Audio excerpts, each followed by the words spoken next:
అయితే ఈ బడ్జెట్ లో పలు కొత్త కేటాయింపులను ప్రకటించారు బట్టి విక్రమార్క. కొద్దిసేపు క్రితం మనం విన్నాం. విద్యార్థులకు బ్రేక్ఫాస్ట్ తో పాటు కొత్త యూనివర్సిటీల ఏర్పాటు, ముఖ్యంగా ప్రభుత్వ ఉద్యోగులకు బీమా స్కీమ్ కేటాయింపులు కూడా ఇందులో ప్రకటించారు.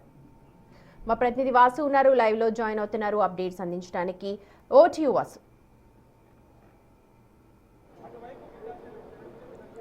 తెలంగాణ రాష్ట్ర బడ్జెట్ భారీ అంచనాలతో కూడా బడ్జెట్ను బట్టి విక్రమార్క ప్రవేశపెట్టారు. మొత్తం 3,24,234 కోట్ల భారీ బడ్జెట్ ప్రవేశపెట్టారు. దీనికి సంబంధించి మనం చూసినట్లయితే రెవెన్యూ వ్యయానికి సంబంధించి 2,34,406 కోట్లు, ఇక మూలధన వ్యయానికి సంబంధించి 47,267 కోట్లు. అయితే పూర్తిగా ప్రజా సంక్షేమానికి పెద్దపీట వేసిందని చెప్పాలి ప్రభుత్వం.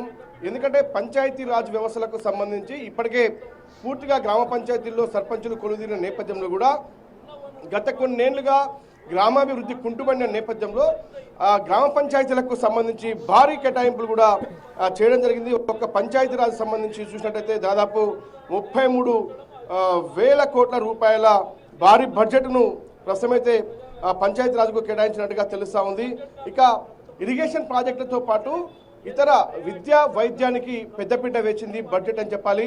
ఎందుకంటే విద్యార్థులకు సంబంధించి పూర్తిగా కూడా ఇప్పటి వరకు 10th క్లాస్ వరకు ఉన్నటువంటి ఉదయం టిఫిన్తో పాటు మధ్యాహ్నం ఇంటర్మీడియట్ విద్యార్థులకు సైతం కూడా మధ్యాహ్న భోజనం పథకాన్ని అమలు చేస్తూ కూడా ప్రభుత్వం నిర్ణయం తీసుకుంది.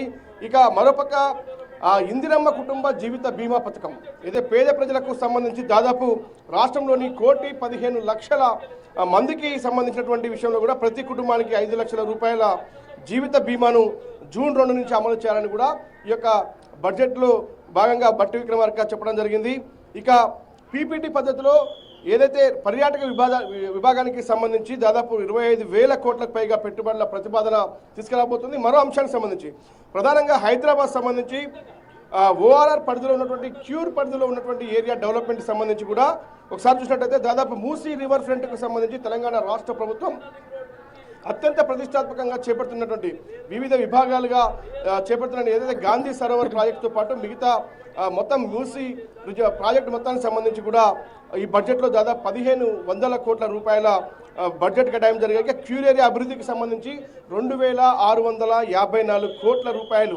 అంటే ఇప్పటికే హైదరాబాద్ నగరానికి సంబంధించి కూడా 3 కార్పొరేషన్లుగా ఏర్పడిన నేపథ్యంలో మౌలిక వసతుల కల్పనకు సంబంధించి రోడ్లు, నీళ్లు, ఏదైతే పాలనీటి సంబంధించినటువంటి మురికి కాలువలు కావచ్చు, మిగతా శానిటేషన్ సంబంధించినటువంటి అవసరాలు తీర్చేందుకు కానీ పూర్తిగా కూడా అభివృద్ధి సమాంతరంగా ఉండే విధంగా 3 మున్సిపల్ కార్పొరేషన్లు కూడా అభివృద్ధి చేసేందుకు కూడా క్యూర్ ఏరియాలో ఉన్నటువంటి సంబంధించి కూడా 2,654 కోట్లు కేటాయించడం జరగడం జరిగింది. ఇక మిగతా శాఖలు చూసినట్టయితే మొత్తం ఐటీ శాఖకు సంబంధించి, ఎందుకంటే ఇప్పటికే ఫ్యూచర్ సిటీ ముందు పెద్ద ఎత్తున కూడా పెట్టుబడులు ముందుకు వస్తున్న నేపథ్యంలో మౌలిక వసతుల కల్పనకు సంబంధించి కూడా 875 కోట్ల రూపాయలు ఐటీ శాఖకు కేటాయించారు. ఇక పరిశ్రమల శాఖకు సంబంధించి 3,490 కోట్లు కేటాయించారు. ప్రధానంగా పంచాయతీరాజ్ శాఖ ఏదైతే శాఖకు సంబంధించినటువంటి వ్యవహారంలో 33,688 కోట్లు, అంటే మొత్తం అన్ని శాఖలతో పోస్తే కేవలం ఒక పంచాయతీరాజ్ సంబంధించినటువంటి విషయంలో మాత్రం చాలా భారీ బడ్జెట్ కేటాయింపు అని చెప్పాలి.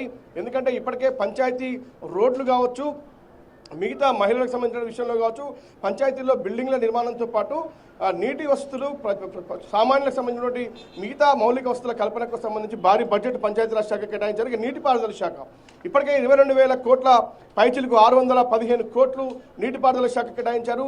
నీటిపారుదల శాఖ చాలా ప్రాముఖ్యమని ప్రభుత్వం భావిస్తోంది. రైతాంగానికి సంబంధించి సాగునీరు అందించే క్రమంలో ఇప్పటి వరకు పెండింగ్లో ఉన్నటువంటి ఎస్ఎల్బీసీతో పాటు మిగతా ప్రాజెక్టులకు సంబంధించి రంగారెడ్డి, పాలమూరుతో పాటు మిగతా కాళేశ్వరంతో పాటు తుమ్మిడిహెట్టి లాంటి కొన్ని ప్రాజెక్టులు చాలా పెండింగ్లో ఉన్న నేపథ్యం కావచ్చు. కాబట్టి భారీ బడ్జెట్లు ఇరిగేషన్ శాఖ కేటాయించింది.